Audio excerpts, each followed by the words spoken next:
what's your emergency? Welcome back to That Weewoo Show, a podcast where we watch and discuss episodes of the ABC show 911. I'm Ellen. I'm Alice. And I'm Bex. Thank you to everyone who's been listening to our episodes. We are halfway through, roughly, season 4. Alice has got her voice back, so yay! Yay. Hooray! So we're back into it. Can't shut me up now. No. Before we actually get stuck into episode 7, Alice, can you let us know what happened last week on 911? Yeah, last week on 911, Athena and the 118 survived a jinxed shift caused by the utterance of the Q word, while Eddie turned to Bobby to help himself move forward in his love life. And this week we talk about none of that at all. Absolutely none of it. This week, the 118 rushed to save a man pinned under a Humvee and a garage band that rocks out too hard. Enlisting Bobby and Athena's help, Michael installs a new, quote, rear window, unquote, and turns into an amateur detective after noticing strange behaviour at a nearby apartment. Meanwhile, Hen's mother unexpectedly arrives and announces that she is moving to LA, and Buck's re-entry into the dating pool ends in disaster. And the title of this week's episode is There Goes the Neighborhood, so keep a listen out for that one. I'm pretty sure there's at least one drink-worthy title drop. Yeah, it's before the... It's before the commercial, before the title card. Yeah, before the title and card. so I was like, as soon as they said it, I was like, gee, I wonder what this episode's called. Very quickly, triggers for this week's. We have bleeding from the eyes caused by drug use, specifically marijuana. There is a mention of the foster care system, references and slight visuals of illegal surgery. Minor gore. Look, I'm not even going to count that one as gore. It's like a couple of bloodstains. I don't think it counts. Demian would not count it as gore, so I'm not going to. That's it. It's a pretty tame episode, I think. Yeah, it's an interesting episode because I realised after it was finished and I was kind of looking back at the summary of it that most of the things in this episode start out being quite funny and, lighthearted, and they're making fun of stuff. And then they turn into something really serious, and not usually something sad or tragic. It's just there's often a lot more to them than anyone first thought. So anyway, bit of a theme that runs through this episode, for me at least. The first time I was watching it, I was like, oh, this is funny. Oh, my God. Okay. And that happened several times. But anyway, we're going to start in suburban LA. Yes. We have a young man named Reed who is trying really hard to study.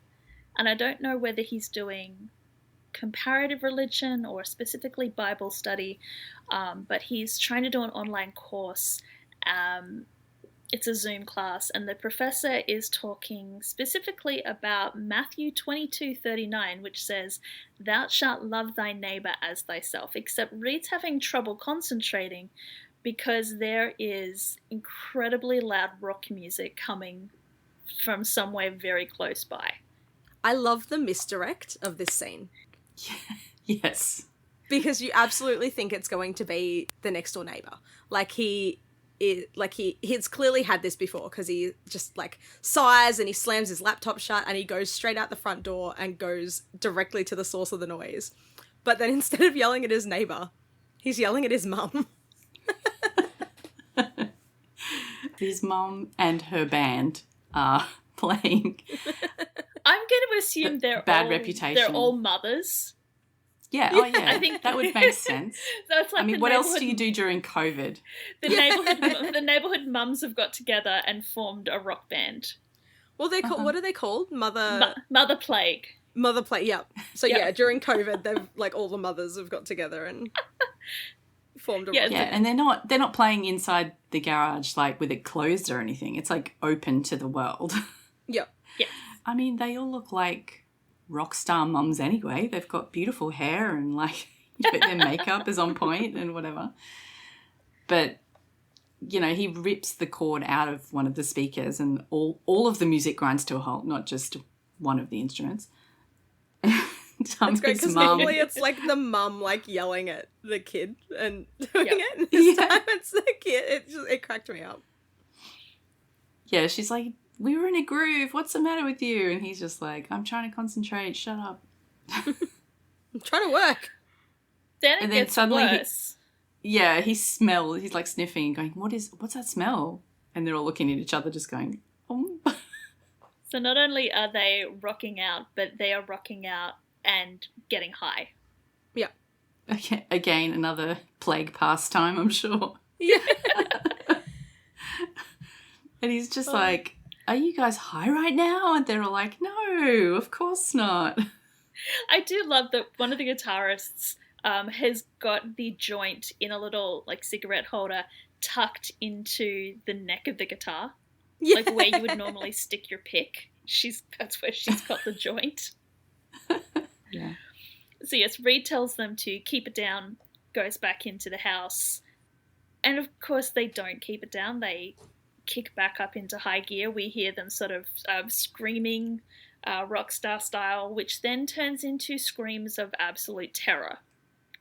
And so Reed races back out to discover that Mother Plague are living up to their names because they are now all staggering around the garage, bleeding from the eyes and nose. Oh, it's so awful.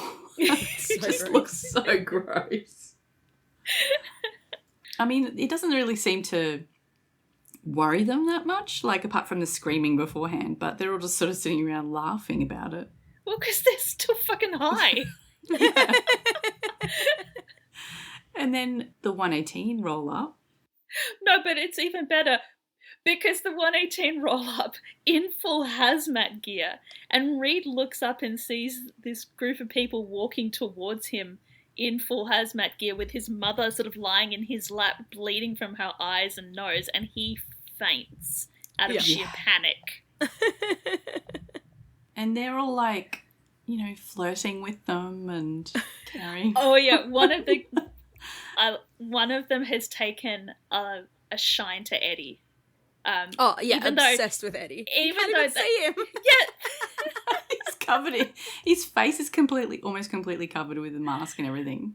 Like breathing apparatus and everything. Yeah, the 118, they're trying to do their job. They're trying to work out what everyone has, like what is going on. Like, have you been exposed to anything that could cause this bleeding? And one of them just looks up at Eddie and goes, well, I see something I'd like to get exposed to.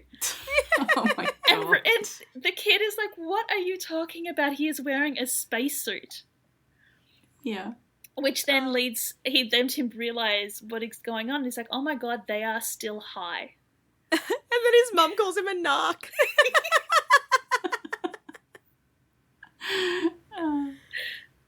Long story short, apparently it was the weed. Because it is synthetic and it's laced with rat poison, which lovely. It prolongs the high, but it does makes you bleed from your eyes. What the fuck? Yeah, it stops people clotting. So that's, and obviously rats clotting. Yes, and any other mammal that eats it clotting.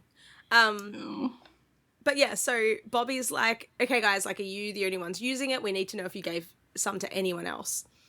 And the guitarist is like, oh yeah, like I gave some to Kate down the block for her anxiety, and Mr. Carpenter for his bad back, and the nice lady on the corner for her arthritis.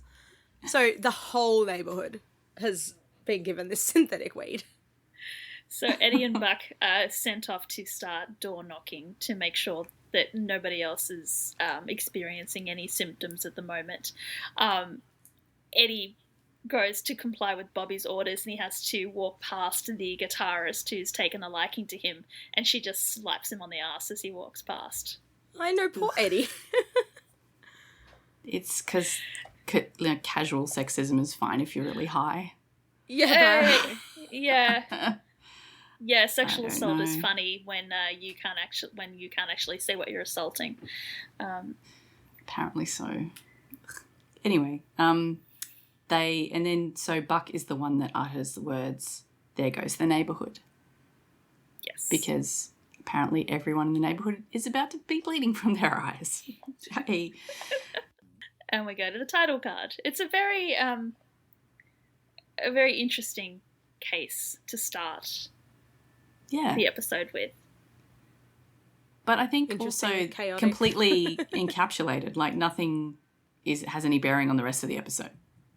No, except that it's about a neighbourhood. So it's one of these themed episodes where all the storylines have to do with neighbourhoods and neighbours. Mm-hmm. All right, so now Buck is on a date, aforementioned date that was in the summary, and he is not... Well, I think he's probably enjoying it, but the lady that he is on a date with is not enjoying it. Yeah, so Buck's trying to do the thing where you, like, talk about interesting things on the job. Because, like, obviously he's a firefighter. His job is quite interesting. But why that story? The story that he decided to tell is the one where the woman got stuck out the window trying to throw out her own poop. So he's like, yeah, we had to take the window apart. It was pretty awesome. I missed the one that he was talking about, but why would he choose this one to talk about? I mean, he does have ADHD, so he was like, date. Yes. Woman on a date. Like, yeah. Yeah. Like, it makes sense in it from, like, if you sort of tilt your head and squint but it's not, 100% it is not first date story. Or dinner time, even. Like, not dinner material. Unfortunately, his date does not see the funny side of this story. No, she's very unimpressed. She thinks that it's not awesome. She's sort of questioning what's so awesome about a woman getting stuck in a window trying to throw her own poop out because she was too terrified of what a guy would think. Buck does not see the red flags waving at all. He's like, yeah, it's crazy, right?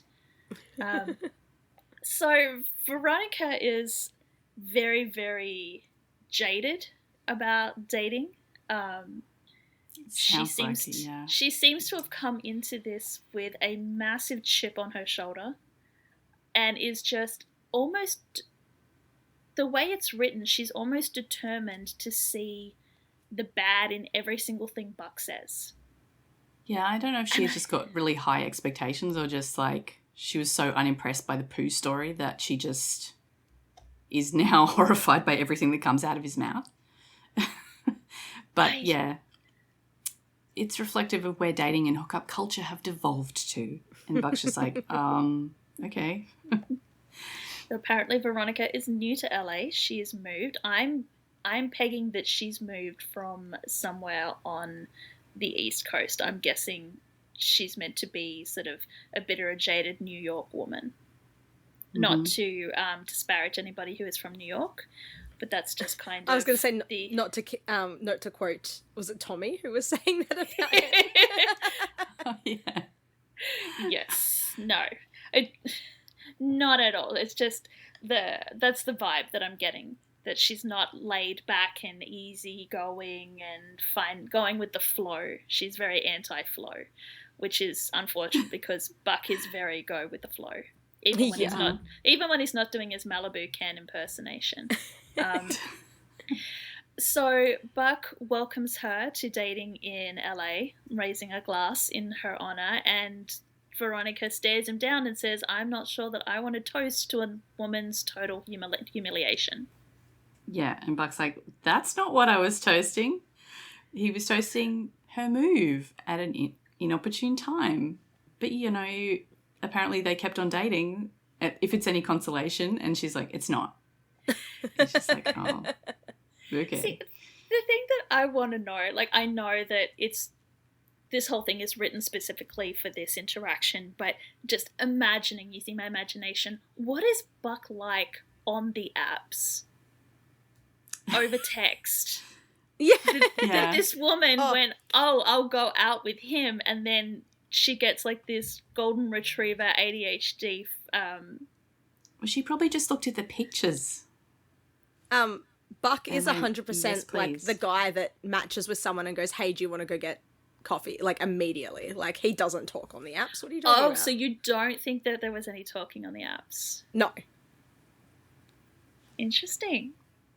He doesn't have time. He works 24-hour shifts. I was just wondering, because I know Buck 1.0 would, like, immediately have asked her to hook up. But Oh, yeah, no. He's evolved. He doesn't want to hook up. He just wants to take them out straight away. So, like, has Buck 3.0 learnt how to talk to women on the apps? Or is he still, like... Clearly not, because otherwise Veronica would have worked it out beforehand. Yes. All right, so we get away from the awkwardness. We are going to leave the date from hell, and we're going to head over to the Wilson household. Denny has the iPad. He's got headphones on, which I need to know whatever headphones he's got, because they are doing an amazing job at cancelling out Nia just standing in front of him reciting Peppa, Peppa, Peppa, Peppa, Peppa, to the point that she has to throw a pillow at him to get his attention. Either that, or he's just so locked in on the game that he is able to ignore his foster sister. Yeah, that's likely. my kids do that to each other too. Yeah, so Nia wants to watch Peppa Pig on the iPad, but Denny is playing his game. But Denny's 20 minutes are up, and Karen told him that 10 minutes ago. Oh, I feel this really hard. Yes. This is very real. So I did find it funny that, like, these two kids are fighting under the iPad, and then Hen walks in, and she's very... They had to express that Hen is not in the room because she is studying somewhere, because she's, a med student now, so she needs to study. So she walks in clutching this big-ass textbook to her chest that has, like, anatomical pictures on the front, so that you could see, oh, she was studying. She got interrupted from her studying without them having to say a word. She brought the book with her. She brought the book with her. That's how seriously she got But interrupted. not only that, while she was studying, she was listening to Beyonce, because she's like, why can I hear you over Queen Bey at max volume? I mean, whatever works, I guess. Yeah. Karen looks at her and says, I think it's time to expand our family. And I'm going, ma'am, you can't handle these two. You really want to add Hen a third is like, one? what? Yeah. But no, she wasn't talking children. She was talking iPads. Yeah, they're about to become a 2 iPad household. It's a slippery slope. So Hen to her credit is like, yeah, I can take a quick break. Like, she's clearly like, oh, World War III is going to, like, kick off here. Let's get into that. And then who's ready for PJs and a bedtime story? And Danny's like, can we read it on the iPad? It's a nice one, kid. Nice try. But then there's a knock on the door. And I don't know what time it is, but, like, if the kids are getting ready for bed, then it must be, reasonably late for people to be knocking on the door.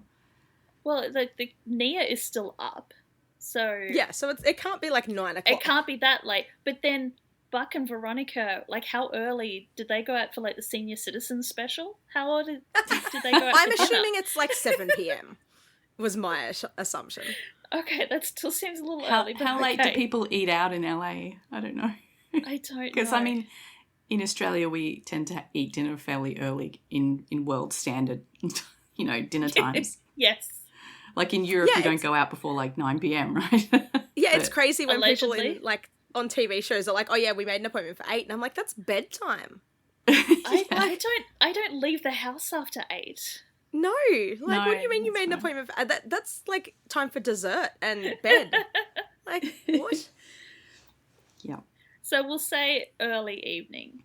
So yeah, but still, you don't. Still, usually like, it's post dinner, so it's not like appropriate door knocking time. Exactly. Surprise door knocking time anyway. Especially unsolicited door knocking time.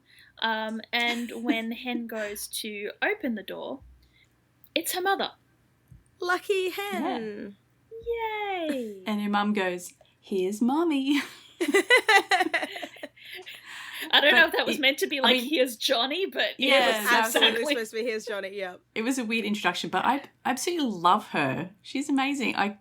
As a character, she's great. Like, yeah, the casting she was plays spot on. off, She actually really looks like Hen's mum. Yeah, Like, she plays off Hen so well as well. To the point, the first time I saw this episode, I actually had to look up the actress to see if it was anyone physically related to Aisha. She's not. Yeah. But Like, their acting together is so natural. Yeah. Like, they seem like they could be mother and daughter. It's great. I love it. Yeah. Yeah, so, like, instead of being pleased to see her mum, Hen's just like, why are you here? Like, what are you doing here? She's like, horrified. She's Don't like, "I act didn't so know you were happy to coming." see me. Yeah. and before she can kind of kick her mother out, which I think would be the next step, the kids see her. And Denny comes running for a hug. Nia, very cutely, sort of follows Denny and is sort of questions what's a Grammy, because that's what Denny calls Tony. She calls her Grammy. And Tony, Hen's mother, goes, I'm a Grammy, now come give me a hug. And Nia very rightly scuttles behind Karen's legs. Yeah. Like, there's this strange woman demanding that I give her a hug. No. Denny's... But Denny is immediately like, a Grammy's a grandma. Grammy's your grandma now too. And she's like, okay. And just runs straight to her. Oh, it's so cute. This little actress is adorable. She's so cute. But yeah, so Tony has driven there from Vegas. She got there in under 4 hours. Hen's like, you didn't want to stop and call. We're in the middle of a pandemic. She says you can't just show up at people's houses, and Tony's like, you're not people, you're my family. Like, you still can't just show up at families' houses. No. Yeah. This feels real too, because we kind of had this during the pandemic as well. But anyway, yes. But yeah, Tony says that she does not have cooties. Karen's like trying to keep the peace, and she's like, oh, it's great to see you. Like, do you have any luggage? Tony explains that she is staying at a cute little Airbnb right here in the neighborhood. Half a drink. Until she can find something of her own, because she's moving back to LA. Permanently. And Hen is just like, what the actual fuck? Yeah. So yeah, you can tell that Hen and her mother don't have a super close relationship, judging by that interaction. Yeah. Speaking of awkward interactions, let's go back and see how Buck's doing. Spoiler alert, it's not going well. Yeah, we're still at the date. They haven't packed it in yet. We're up to dessert at least. Buck hasn't sent out the emergency text to Eddie yet, like, give me an hour. Saying Chris fell over. Yeah. Veronica is ordering the chocolate cheesecake, and Buck immediately says, oh, that sounds good, can we share? Veronica's like, that's a little presumptive. Like, maybe I don't want to share with you. He's like, oh, okay, fine. I'll get my own slice of cheesecake. Looks like we have some extra cardio in our future, huh? Ugh. Yeah, because of the cake, you know, all that sugar. And she's just like, did you just body shame me? Okay, but here's the thing. 100% if my date had said that to me, I would have been the same way. But knowing Buck, he's body shaming himself. Literally, he is very much like, he works out all the time. And that's just what he does. Because, like, you remember Buck 1.0 was very into, like, his body fat percentage and counting his macros. And and there's no way that Buck would say that in relation to someone else to their face. So I don't know if that kind of obsession over his looks and his food has survived all of the software updates. But yeah, he's very much, it's like, I'm going to have to do some extra cardio to burn this off, because I still have a fucked up relationship with food. But poor Veronica has no idea about any of this, so she just assumes that he's body shaming her. And he just sort of looks at her and is like, I can't say anything right, and just hangs his head in shame. Yeah, Buck is very foot and mouth. Like, he needs to just shut up. I'm surprised he can eat the chocolate cheesecake with all the feet that are probably in his mouth and everything he said over dinner. He takes it home. He doesn't because, we immediately cut to Buck's bachelor loft where Albert's watching TV on the couch, and Buck has brought the cake home. And he still doesn't even eat it at home. He gives it to Albert. Oh, poor Buck. He's burned by this cake. He's like, I'm too sad for the gym. Albert, eat my cake. And then it gets even better, because once he gets home, he takes a whiff and the garbage smells. Apparently it's his turn to take it out, so he very dutifully bags up the garbage, goes out into the hall, I'm assuming to like a trash room?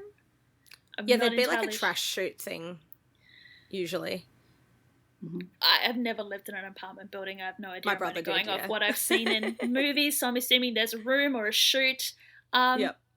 And just as he turns the corner to head down a hallway, who else should walk out of their apartment with the same idea? I don't know if their trash stinks as well, but they've decided to take it out. But his new neighbor, Veronica. And they just I love the awkward wave. They don't say anything. They just kind of awkwardly wave at each other, and then Buck immediately reverses course. Like, literally walks backwards. Yeah, he walks backwards around the corner. He's like, oh, shit. He gets back to the apartment, where Albert is now getting a glass of milk to go with his cheesecake, which does not sound right to me, because that seems like way too much dairy. It's like milk and cookies, but yep. No, but cookies is carbs. I can understand that. If it was just plain chocolate cake, 100% milk would go great with it. But you've already got the dairy and the cheese for the cheesecake. Yeah. But anyway, coffee maybe. Coffee would be better. Ooh, yes, a nice black coffee. Anyway, I want coffee. No, I can keep going. He looks up at Buck, who has appeared in the doorway still clutching the bag, and is like, what's wrong? And Buck just says, we have to move. We did forget to mention that, like, Albert asked to name one good thing and one bad thing he learned from the experience, and he said bad thing, everything, good thing, never have to see Veronica ever again. And then, of course, yes, which and then he goes walked out around and the corner. immediately sees it. Meeting Veronica out in the hallway, just that, the cherry on the cake. Cherry on the cheesecake. Oh, dear. But now we're going to Michael's apartment. And we haven't seen Michael for a few weeks. I don't know if it's just because he had that big break or... Yeah, he's been very busy. He put in new windows. Lots of windows. Apparently. I'm trying to remember what it looked like before. Like, the skylight windows were there, right? I did not care enough to go back and look. Yeah, I don't. I mean, I probably could, but I didn't. I don't think the floor length windows were there at all. It was just the ones kind of on the roof that were there, I think. Anyway, they're now very, very pretty floor to ceiling windows. Yes. And the ceiling. Can you imagine how hot that would be? Yeah, I was going to say, it looks like it would be really hot and really cold in... I mean, they might be double glazed. He is an architect, so they're probably double glazed and they're probably very nice. Yeah, I mean, in LA it might not be so cold, but yes, hot. The hot, yeah. For sure. No, anyway, double glazed, that'll be fine. Also, it's a studio, so I'm sure it'll be fine. And his desk is like right in the window in the sun. It is, yeah.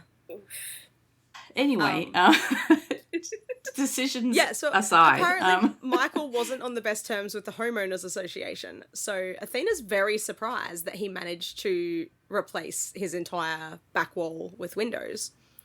And Harry helpfully pipes up that Michael is the homeowners association president now. So he just like muscled his way in to get floor to ceiling windows. As you do. Why not? His logic is that he has a little bit more time on his hands now, so he may as well take a more active role. The fact that he could, like, rubber stamp his own renovations is just, incidental. Sure.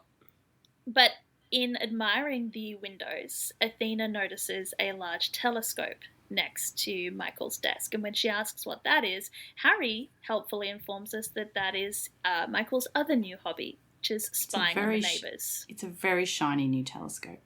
It is very shiny. Michael shoos Harry away. It's like, get out. Stop dobbing on me. Yeah, they're having their own little back and forth while Athena sort of peers through the telescope to see what Michael's looking at. And what Michael appears to be looking at are the neighbours in the other apartment block across the way. Yeah. Which he is not at all ashamed about. Like, when Oh, he no. notices that Athena is interested, he immediately hurries over and starts, like, focusing and moving the telescope so that she can see exactly what he's looking at, and points out, like, He's his favourite introducing neighbours. her to the neighbours that he's never met. And he's named them. So yeah, there's one man who does a lot of walking on the treadmill. He's Miles, because he's always running. Yeah, Athena's kind of horrified. She's like, you know his name? And he's like, no, that's what I call him. Yeah. So this is the situation where it starts off being quite lighthearted, and I think that, like, Athena and Bobby are getting interested in this because they're worried about Michael doing this, and, you know, they think he's a bit lonely or whatever, so they're going to try and help him to stop doing it. But no, they are all in. Yeah, like they're all in. really interested in it. So yeah, there's Miles, there's Jackie, who likes to paint in the mornings, and Athena's like, oh, is she any good? And while she's watching, Jackie rips up the paper that she's painting on and tears it up. She's like, oh, I guess not. Yeah. But then there's the mystery man Slim, because Called he's kind so- of shady. Because he's kind of shady. I wonder how many people that reference has gone straight over their head. All the very young ones in the audience. Yeah, only very young. Maybe the very old. But the reason he's so shady is because he has a lot of trash. The thing is like, okay. And Michael's like, no, like, it's a lot of trash. So Athena's a little concerned. It's like, you're watching a lot. But Harry's got the hang of homeschooling and doesn't need Michael. David's back to doing his surgeries. And Michael's work's kind of at a standstill. There's not really calls for new not much shopping going malls or on. office buildings right now. And there might never be again. Oh, that's. I mean, I guess that all went through our minds during that time, but Yeah. yeah, Athena's worried about him. Speaking of, in my state, the government are passing a law to make it like the law that if you want to do at least 2 days from home, you can do, like, you have to be able to do at least 2 days from home if you can, like, reasonably do your job from home. Oh, okay. So they can't force people to work full time. Yeah, they can't force people to go in the office 5 days, only 3 days. Wow. Interesting. I didn't know they were doing that. It only just came out today. But yeah, like, gonna be interesting trying to do retail from home. I don't think that's part of the Unfortunately, I don't think reasonable. that works Yeah. very well. No. Sorry. Like, I'm gonna train dogs on Zoom. Anyway, yes. So yeah, Michael's not only worried about his work, but he's also sad because he made a list. So when he found out about his brain tumor last year, people told him he should have a bucket list. And it ended up being a pretty short list.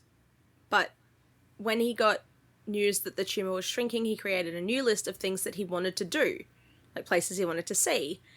And then the world locked down. So instead he just sits there and looks at the world from a distance. And Athena's like, but you got better. You're still better, right? Because she's obviously pretty worried about him. But yeah, we don't find out too much more about that yet because there is a 911 call and Maddie is back at work. Don't know where she was last time, but she's back. She's not in this episode much. No, it's just this call, right? Oh, no, she's in a little bit later talking. Yeah, she's in a little bit later. Shin. But yeah, hardly any. May's also not at the dispatch, which we forgot about last week. Because it had been so long since we saw May at dispatch. Yeah, but there's no way Josh would, like, no. No, there's no but it's way just that funny Buck that we were and Shin would be texting May. But we're like, why is Maddie not at work? And May also wasn't at work. Yes. Anyway, Maddie's back at work and somebody is under attack. The attacker came out of nowhere, jumped right at them. He slashed this caller's face. No, Fuller's wife's face. And apparently they are still under attack. Yeah, he's Mrs. attacking Wild the whole the neighborhood. So yeah, when they get there, the 118, obviously. Who else would get there? What even is this show? They arrived. Needs that overtime pay. Chim's about to go on paternity leave. There's a bunch of people with just like scratches all over their face and stuff and arms. And the guy who I guess is the one who called was like, you have to find Sonny if he attacks one of the children. And so we don't ever see Sonny yet. It's just all the people that Sonny has attacked, apparently, to start with. He just moved into the neighbourhood a few weeks ago. We felt sorry for him, but I never dreamed he would turn on us this way. And so then Hen is now unloading her troubles onto Chim. We get one of those cool conversations where it cuts back and forth between like 3 different conversations, but they all connect in a way that makes sense. Yeah. So we start with Hen and Chim, where she's bitching to Chim about her mother moving back in.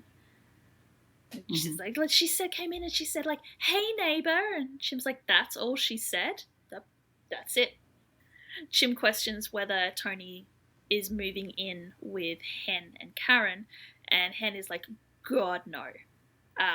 Apparently Karen tried, but Hen made it very clear that they need to keep some boundaries, to which Buck says, I don't think that's too much to ask for. And we cut to him and Eddie, who are down patrolling the street. And Eddie's playing devil's advocate because Buck is talking about Veronica. I love the fact that the app probably said that like she was really close, and he was just like, oh yeah, whatever. Super close. Like 0 miles, and he's like, oh cool, probably in the building next door. Oh honey. Oh dear. So Eddie tries to tell Buck that it's not like Veronica knew that she lived next door to you. And Buck's like, but we don't know that she didn't. Maybe her phone was even more sensitive. And he pulls the therapy card. He says, my therapist says I need a safe space. My apartment was that safe space.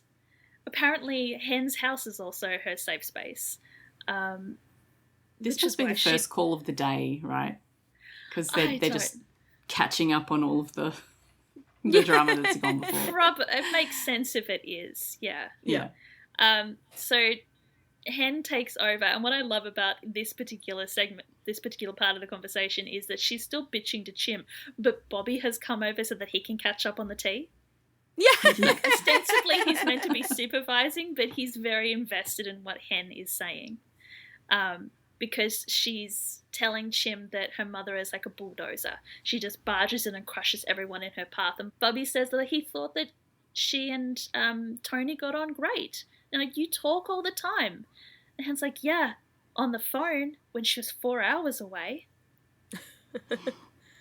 Bobby, of course, is just like, the world's changed. People's priorities have changed. Maybe she just wants to be closer to her family. She was like, yeah, having her around could be a huge help with Denny and Nia. And Hen's response is that her mother has never been what you might call a helper, more like an agent of chaos. Speaking of agents of chaos.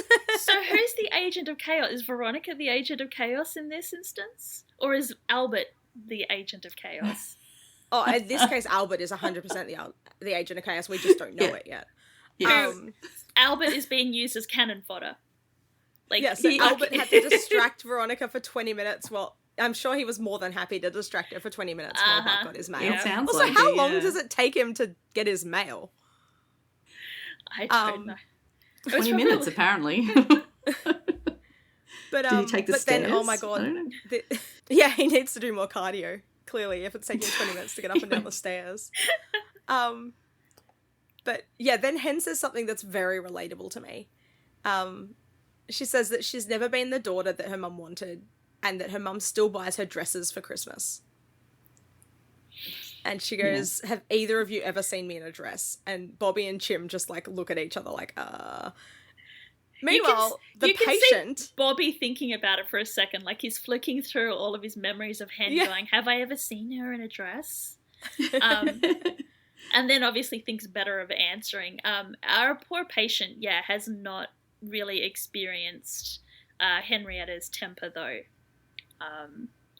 And he pipes up and says that he thinks that she would look lovely in a dress. Like, screw that guy, but also, Hen, that's what happens when you talk about your personal shit in front of patients. Yes. Yeah.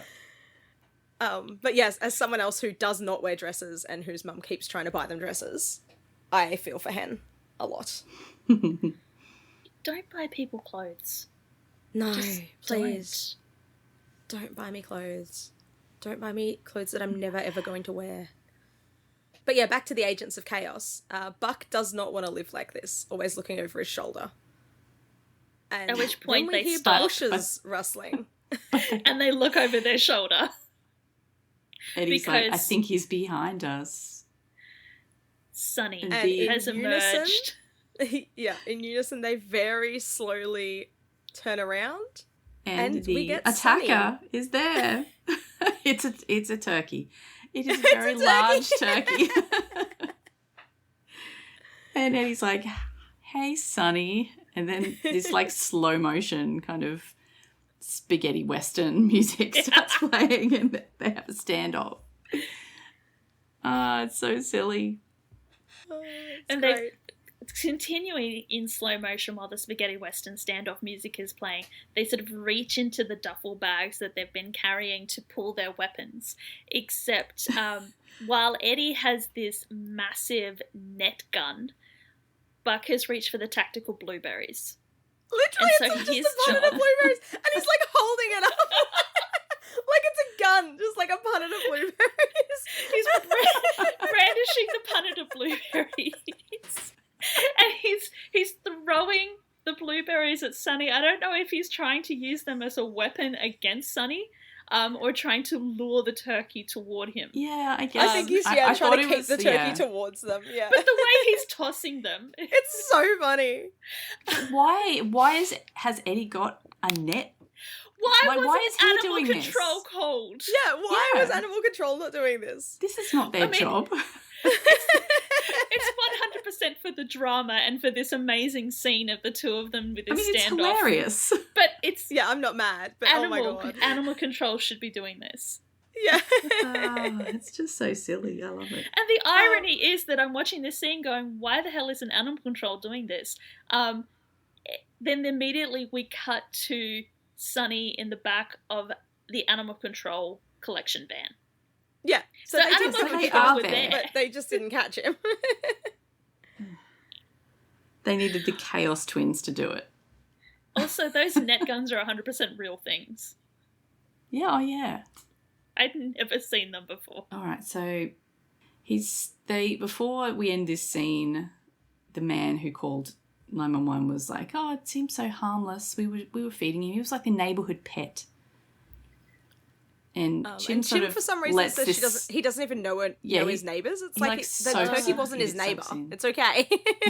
It is the most awkward attempt to try and shoehorn a storyline in. It's a weird one, yeah.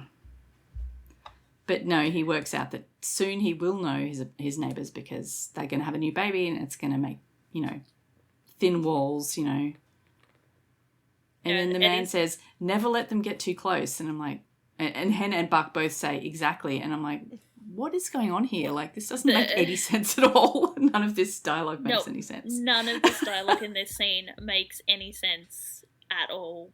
It's like every person there is having their own conversation and they're not actually communicating with each other at all. Yeah. Like, Well, I mean, none of- it's like where everyone's having a conversation about neighbours, so they're trying to be clever and have everyone's conversations all be about different things, but they're all yeah, it's like united. relating to themselves. Except it doesn't really work. I don't No. think. Exactly. Let's get to the fun. My favourite storyline in this is Michael's storyline. I could care less about. I could care less? No, I couldn't. Couldn't. No, you couldn't. I couldn't. Couldn't care less. I'm thinking about how much less I could care. Yeah. And you couldn't? I couldn't care less about No? Okay, good. about any of the other storylines. I enjoy Michael's storyline in this one. Yeah, Mhm. same. Because he is still sitting at his telescope watching Slim packing Yeah, up he's his. sitting down in a chair now. He's getting Well, serious. standing would take a while. It'd be hurt after a while. So he's sitting down. He's gotten comfortable. Mhm. Slim is taking out more trash, and Michael's phone rings, and it's his daughter. just checking in. Like, what are you up to? And Michael's like, oh, I'm, just doing stuff around the house. And he's like, oh, doing stuff around the house? Like, what? Like, I'm suddenly really curious about everything you're doing. He frantically looks around the house and he sees some, like, clothes. Like, oh, I'm doing laundry. Then I'm going to make dinner. May is like, oh, great, you're making dinner. Maybe I can come over and have dinner with you. And Michael... Yeah, like Michael smells a rat. He's like, since when are you so interested in my life? Did your mother put you up to this? He's like, no. Like, no. I had a free night and I thought it'd be nice to spend it with my father. Michael gets distracted because he's noticed through the telescope that Slim is all of a sudden washing what appears to be blood off his hands. So he hangs up on May. And May's like, I think he's onto us. And the camera pulls back because at this whole point it's been tight on May's face in their back and forth with the conversation with Michael. And we see that not only is she like in the living room at the Bethena residence, but her mother has been sitting right there listening to this the whole time, probably coaching May through this conversation. Right next to the fire that the fireplace that Michael had to rebuild. Yeah. See, that I care enough about to go back and double check previous episodes. I don't care about Michael's apartment. Okay. But apparently, yes, Athena did put May up to it, but it didn't work. So now it's time to move on to Plan B. What's Plan B? Not a what, a who. She's sending in the cavalry. Which would then make sense if we then cut to whoever Plan B is. But it's not. Instead, we have to go to another stupid 911 call. Yeah. Bex is like, no, I'm just invested in what the fuck Slim Shady is doing. Yes. That is the most interesting storyline in this episode. Just get me back to that one. But no, we have to deal with this one. I don't know. I love these weird calls in this episode. Like, none of them relate to each other at all, but they're so funny. I mean, they're in a neighborhood that's about, yep.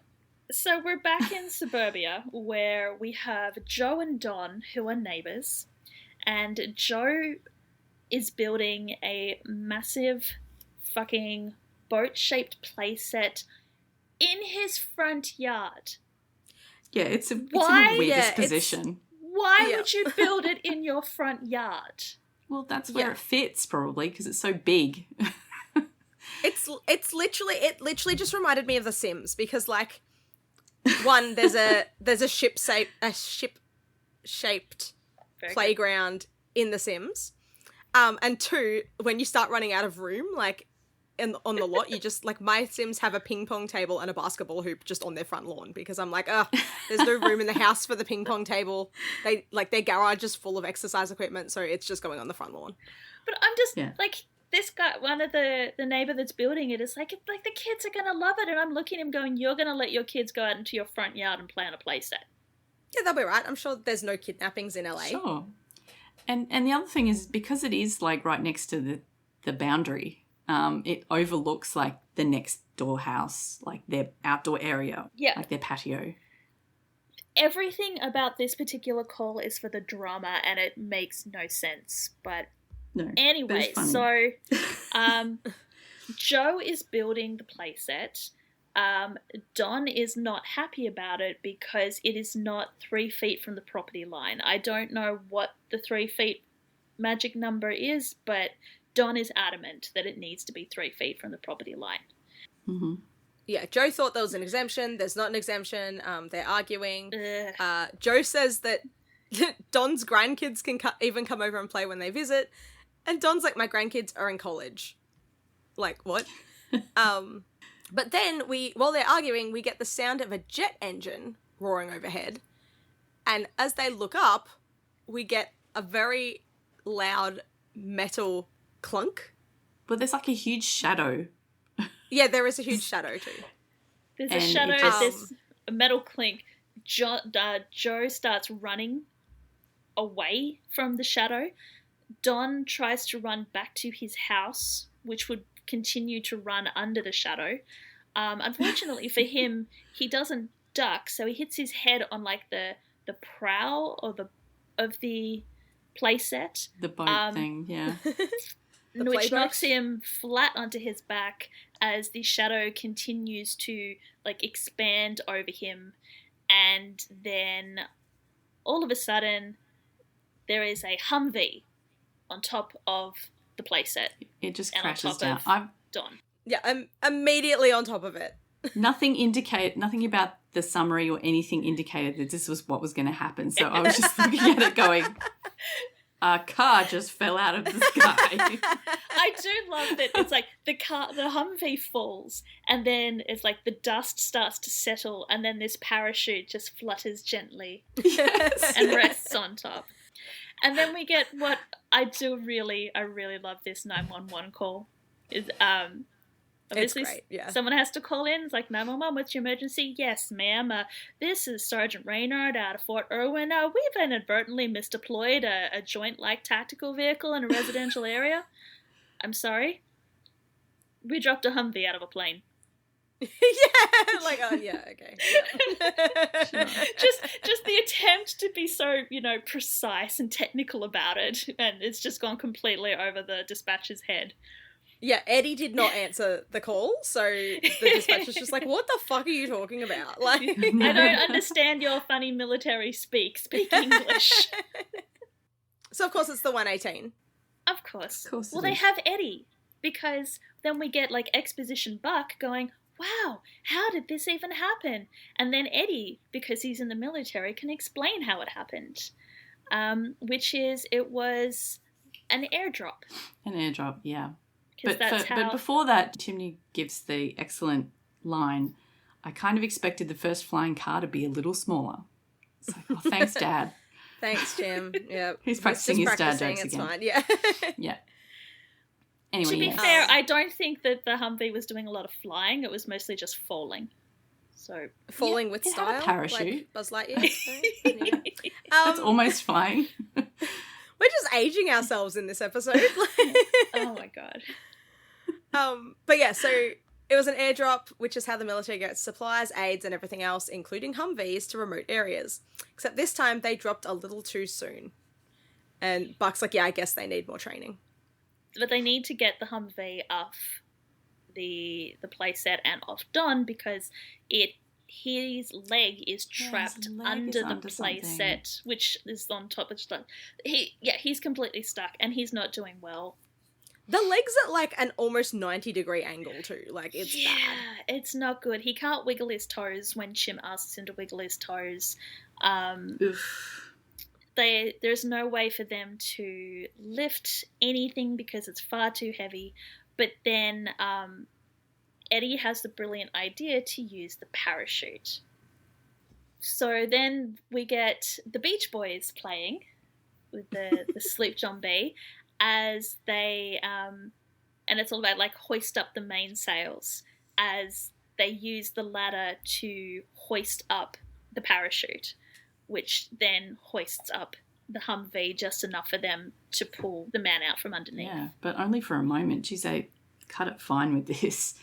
They just pull it up enough for them to yank him out, and then it crashes back down again. I was actually really surprised that they lifted it that much, because they've got the winch attached, like they hook the winch up to the parachute, and then the winch is running sort of over the end of the ladder. Yeah, it's not normally used as a crane. Yeah, I don't know that the ladder is necessarily rated to lift Humvees. Yeah. I was fully accepting that to like snap off, because like last time we saw it crumbled under Buck. Like Buck was climbing it, and it snapped. Oh yeah. And that's because it was broken though.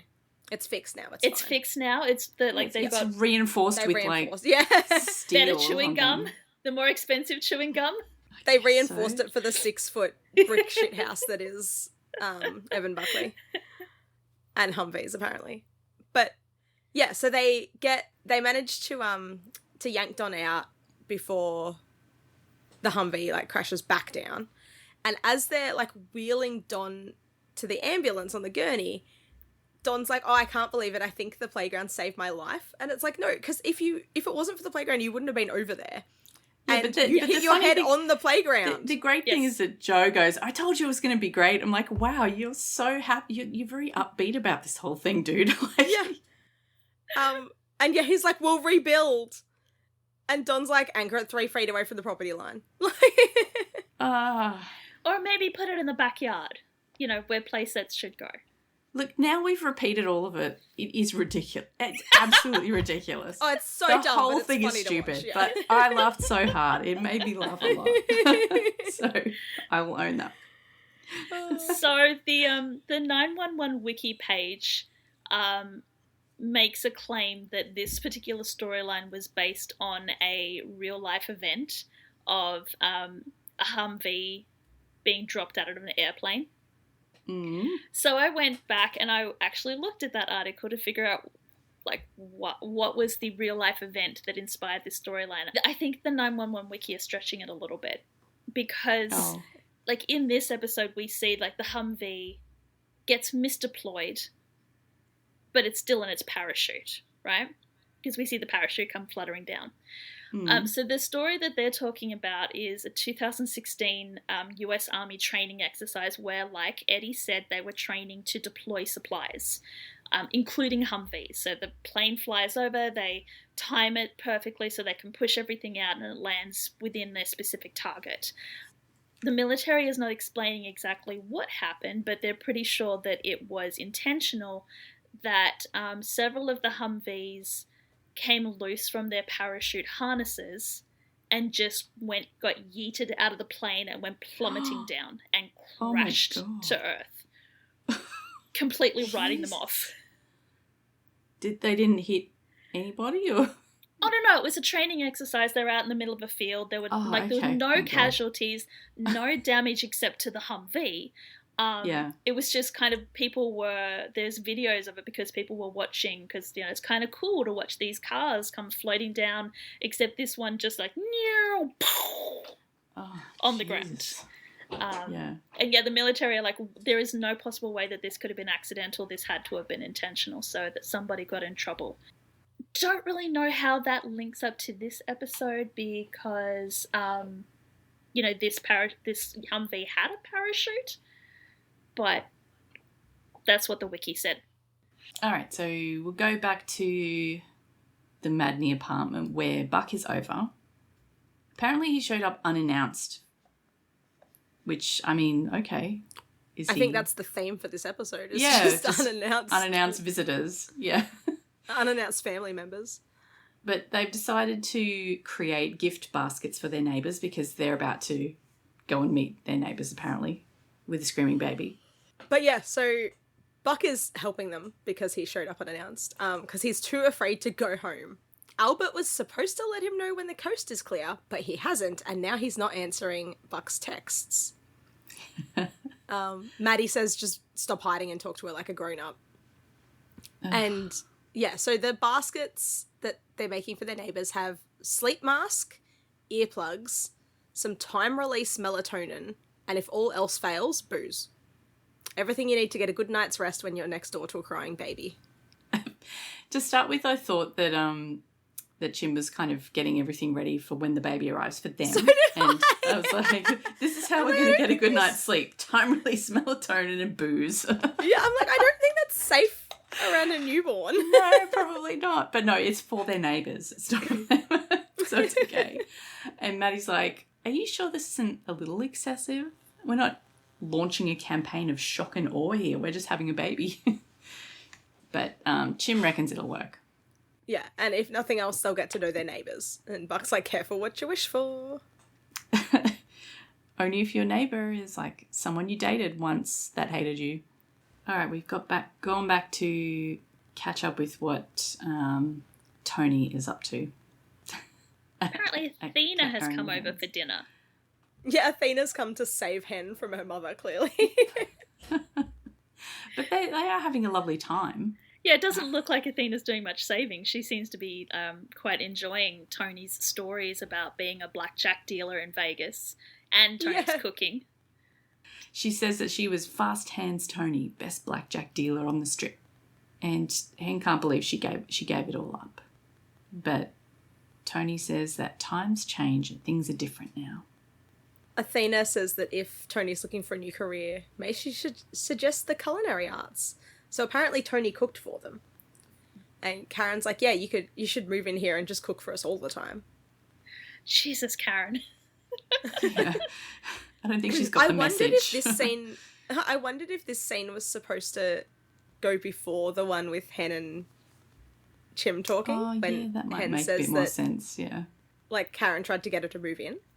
Oh no, I would assume that Karen is just, it's a long campaign. She's just continually She's still trying to get it in, yeah. Because she's probably thinking you've got Hen who's working full time plus studying, and then you've got Karen who's working full time, and they've got, even though she's like working from home still, I don't know if she's still in the working from home phase, but she's got 2 kids. She would probably really appreciate somebody else in the house who could do the cooking and the childcare. Yeah. So she would really appreciate Tony moving in. So she's just trying to wear Hen down. Please somebody. Yeah. Please another adult to talk to. Especially, I don't want to talk about Pepper anymore. Especially when Tony, who apparently, like we said, has cooked dinner, then starts to clear the plates. Even though that's not the rule. The rule is that if you cook, someone else cleans up. So Tony and Karen go to clean up. Hen and Athena head into the living room, and we discover that the reason that Bobby was not at that dinner with Athena is that Plan B has been put into action, and he's having dinner with Michael. Plan B is Plan Bobby. Apparently Bobby has actually cooked Michael and Harry dinner as well, because Harry says, dinner was great, Bobby, you should come visit more often. And like Michael says, please thank Athena for forcing you to bring it over. Yeah. Bobby's like, she didn't force me, but she thought you could use someone to talk to, and she mentioned your new hobby, and like, I don't know, both of their eyes light up and they're like, the telescope. Yeah. Like 100%, I'm sure Athena sent Bobby over there to try and stop Michael from, peeping spying into his neighborhood's lives. Yeah. And Bobby's just immediately, no, I want to see what everyone's going up to. Yeah. Absolutely. Bobby's like, I want a telescope. To start with, Michael's like, oh, it's just a way to pass the times. But there's definitely something going on across the street. And Bobby's like, let me have a look. And then he sees, the telescope is still focused on Slim's apartment. And we see what Bobby sees, which is Slim talking to 2 young women. And Bobby's immediately like, something weird? You mean the guy with the women young enough to be his daughters? Yeah. The way that was delivered is so good.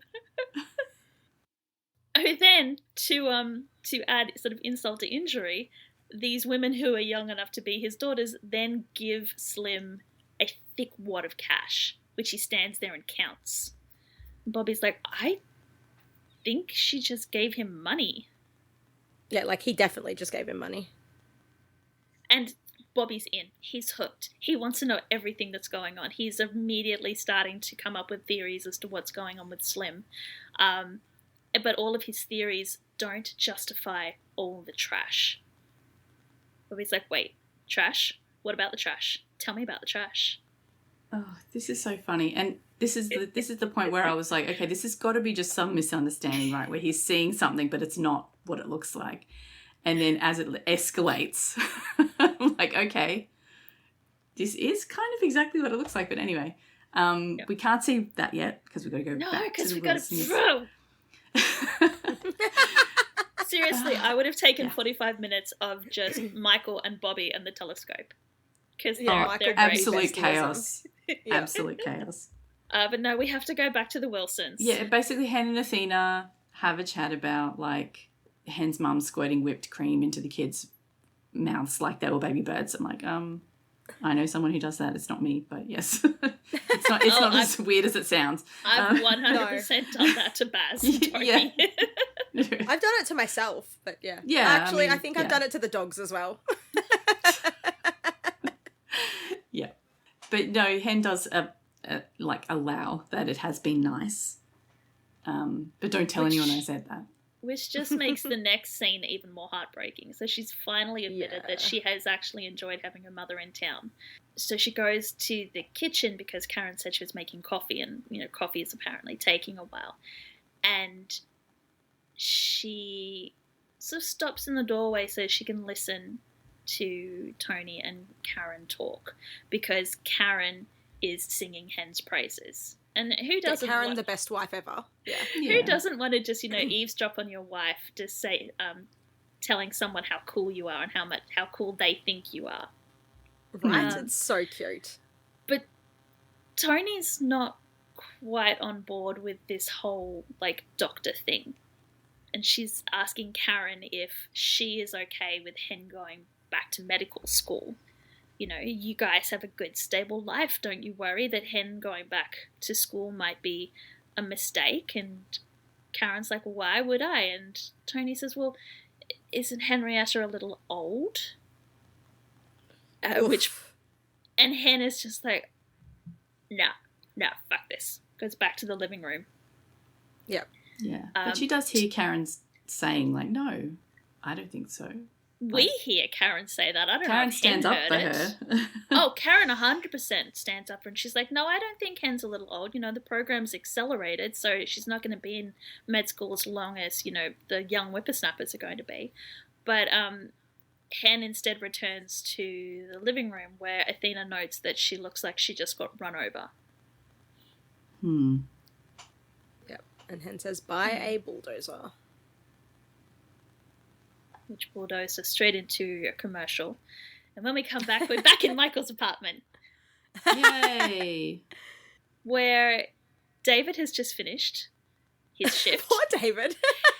He comes home, and instead of, you know, his dutiful boyfriend standing there with, like, the bag to put all his scrubs in and glass of wine and a shower already running, he walks in and the apartment is pitch black. And when he tries to turn on the lights... There's two, like, gremlins standing near the window. When he tries to turn on the lights, he gets shushed and frantically waved at and immediately demanded to turn the light back off because it's interfering with Bobby, and who has got a pair of binoculars at this point. Yeah, I don't know where the binoculars came from, but Bobby has a pair of binoculars. Oh, from the camping which gear. must be pretty good because he can, like, see as good as Michael can with the telescope. Yeah. But yeah, so that's turn it off. I love David in this scene. He's just like, the whole time he's just like, what the fuck are you guys doing? Yeah. But David's like, I don't know why I'm getting involved, but then he gets involved and he's like, And like this whole scene, he could just at any point he could say, no guys, I think this is going a little far. But he doesn't, he just goes along with it. Nobody in this is the voice of reason. Like Athena was like, okay, not. I'll send Bobby over to be the voice of reason because like Michael didn't listen to me, and Bobby just joins straight in. It's so funny. Yeah. But yeah, so there's Slim's arguing with a woman. They're like comparing notes, and like Michael's like, yeah, she wasn't ready to leave. Bobby's like, oh, you see the way he kept trying to move her to the door? He wanted her gone. And David's like, what is happening? So Bobby thinks that Michael is actually onto something. And like David's like, what are you talking about? So clearly Michael hasn't even told David what he's looking at. No, but David says, is this the guy with the trash again? So he obviously knows about the trash guy. And has obviously tried to talk Michael out of it, because when Bobby confirms that, yes, it's about the guy with the trash, David says, Michael, we talked about this. And Michael's just like, it's too much trash. It's just too much trash. David's like, everyone has too much trash. We're all getting our lives delivered. The other day you got a box the size of a toaster with dental floss in it. Which I think we've all been there. Like at first I thought that like he'd ordered like that much dental floss. No, but I'm pretty sure it's literally just one thing of dental floss in a huge box, because that was very that's very much Amazon's packing. They're just going to put a tiny box. So the chaos twins, the elders, are talking about like the trash, and they really wish that they could see what the trash is. And David, I don't know whether it was meant to be sarcastic. Oh, wait, you missed the part where, so the guy lives alone and all manner of folks come in perfectly fine, but they leave battered and bruised. So it's not innocent and it probably isn't legal. which is why they want to look in the bags. and that's where they're like, we want to look in the trash. And David, it could be sarcastic, it could be honest, I don't know. He just says, you could always go look in the dumpster. I mean, like, obviously, like, what? They're like, oh, I wish we could look in the trash. And David's like, well, why don't you just go look in the trash? And they're like, yes, let's go find the trash. Like, David's where like, are the oh, dumpsters? for fuck's sake. Where are the dumpsters? Like, Michael's pointing, like, he's literally pointing, going, they're right there. I can see them. Yeah, I don't think they're locked. Like, let's go. And Bobby goes into planning mode. He's like, okay, give me a second. I need to think. Okay, Michael, you're going to stay here. You're going to do recon. We are going to need some surgical gloves. Call me if Slim comes out. Michael's like, yes, I'm on board with this. So Bobby, like, goes to leave. And he's like, David. David's like, David, let's go. Oh, David's David's like, just for like, fuck's sake. what is happening here? Yeah. Like, how did I get... Yep. It's very much like, you know, come on, pretty boy. Oh, I'm pretty boy. Yes. Yes. Oh, God. And then, to make it even better, we watch through the telescope with Michael as Bobby and David cross the street to go find the dumpsters as Soul Bossa Nova starts playing, which is the music from Austin Powers. Yes, It's the Austin Powers theme. Oh, it's so dumb. And they're like walking towards the dumpsters trying to be not suspicious. While pulling on surgical gloves. No, but David's like, this is insane. And Bobby's like, this was your idea. And David's just like, what? It was not what? But I love Peter Krauser in this because he's like, you know, he's almost sort of hunched over scurrying to try and like reduce his height so he's not as suspicious. But then there are other people walking down the footpath. So he straightens up, starts walking normally. When they pass, he kind of hunches down again. And he goes back into stealth mode. He's doing all these hand signals to Michael, doing these because he knows Michael is watching him. He's like, no, it's okay. We're good. Yeah. Oh, it's so silly. Okay. So they let themselves into the caged off area, which is where the dumpster is. And Bobby's like, all right, who's going in? And David's just like, what? No fucking way. So Bobby's like, okay, and just jumps in. And he throws bags of rubbish. Throwing bags at David. So David's just like, wait, isn't this a crime, looking through people's trash? And Bobby, while going through trash, is like, oh, it's unclear. Like, once a person throws away their trash, they lose any expectation of privacy. But then again, this is a privately owned dumpster, so... And it's like, do you do this sort of thing a lot? Bobby's like, no. Thinks about it. But Michael did help me break into a bank vault once. Yeah. That's a long throwback. Yes. Poor David And is then, just like, what the fuck is David's happening? look on his face is just like, what?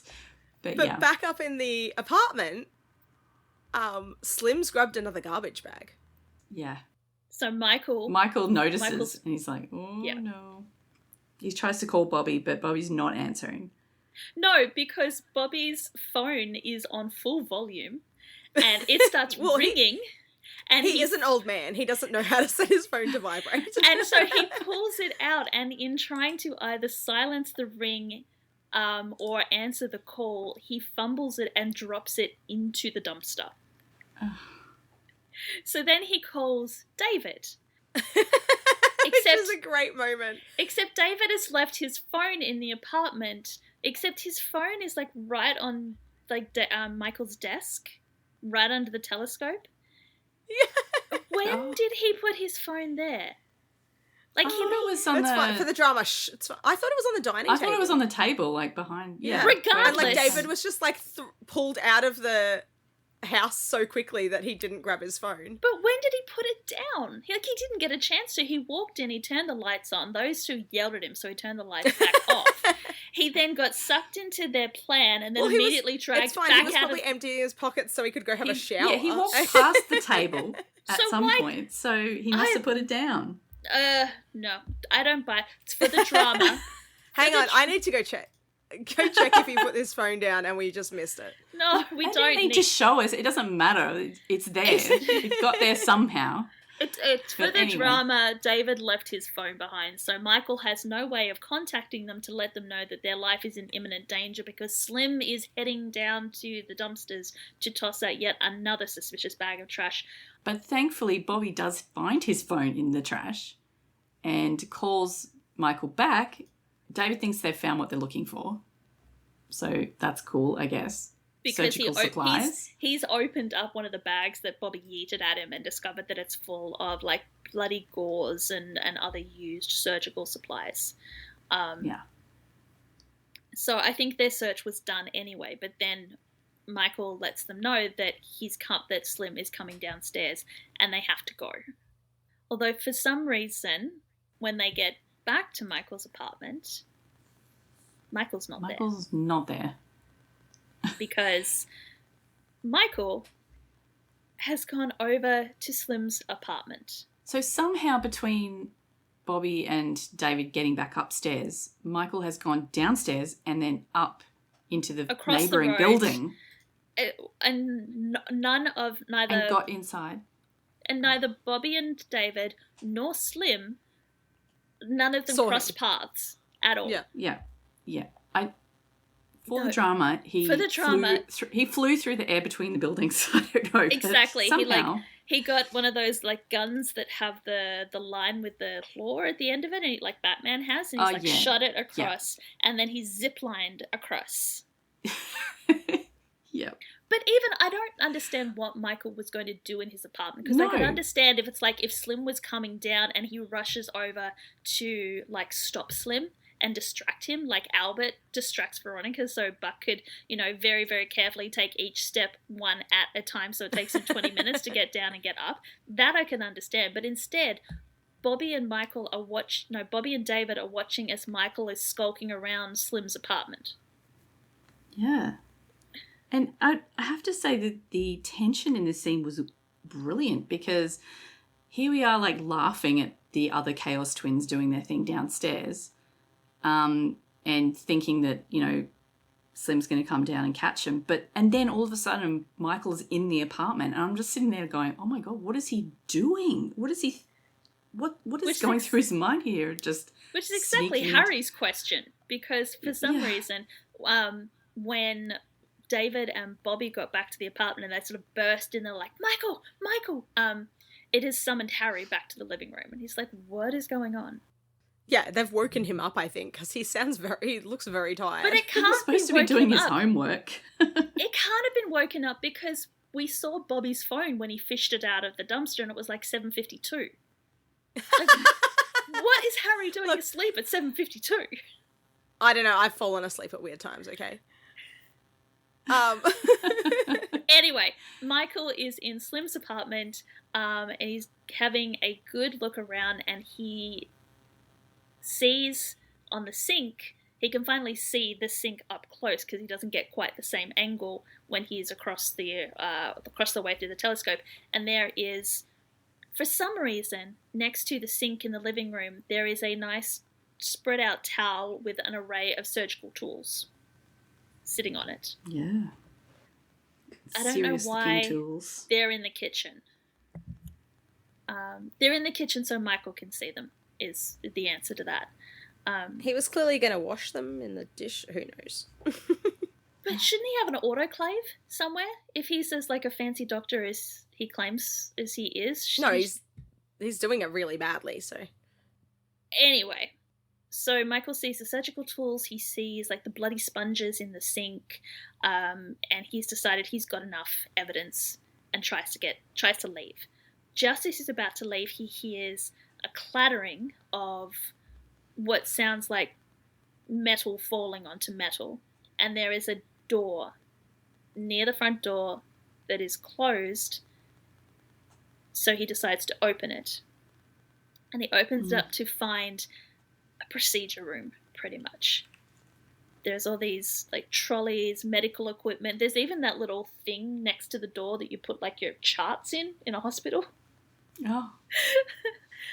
And there is a woman unconscious lying on some kind of procedure chair in the middle of the room with two spots of blood on her abdomen soaking through her hospital gown. Yeah, like large spots of blood. Yeah, she doesn't look well. Like, she's all pale and... Yeah, as Michael kind of leans over to check on her, she gasps and wakes up and asks him to help her. And, yeah, it was like I'm on the edge of my seat at this point going, oh my God, what's going on? Suddenly it's all serious. But he calls 911. He calls 911 and... There's a woman, she's hurt. He basically tells them where he is, but then someone hits him from behind and he gets knocked out. All black. Yes. This part's weird, but for the drama, sure, let's go. It is weird, yeah. So Michael wakes up and David's there helping him. Athena's also there. And other LAPD officers. And LAPD officers. Yeah, so the police got dispatched. I don't know how they knew exactly what apartment he was in, but maybe David met them there. David would have, yeah. Knew where it was. Yeah, so Athena wants to know where Bobby is. Bobby's at David and Michael's place with Harry. I do like this because Athena is absolutely ropeable at her ex-husband. She's like, David is telling Michael that he needs to take it easy because he got a pretty good hit to the head. Athena's like, that is nothing compared to what I'm going to do to you three, I need to choose my words carefully here, amateur detectives. Where is my husband? So it turns out Bobby has been left back at the apartment to watch over Harry. So, like, they might be irresponsible amateur detectives, but they're still, pretty good at the whole parenting thing. I mean, at least Bobby is, because Michael ran out on him and left him there. That's very true. Yeah, and then David ran after Michael. Like, Athena's like, okay, so I married two dumbasses and we had a third one along. But anyway, but yeah, so Michael asks, is the woman okay? And they're all like, what woman? So the woman's gone. Slim is also gone, but they just left Michael. Yeah. I'm like, what? Like, okay, sure. And he says, how did you know I was here? We saw you through the telescope. But they couldn't see the woman because she was in a different room. But if they were watching through the telescope, they would have seen Slim dragging the woman out? Yeah. Good Lord. Because they can see the front door of his apartment. Yes, they couldn't see... this storyline is suddenly turning out to be shakier than a house of cards. Yes. But then also, like, they're like, oh, what woman?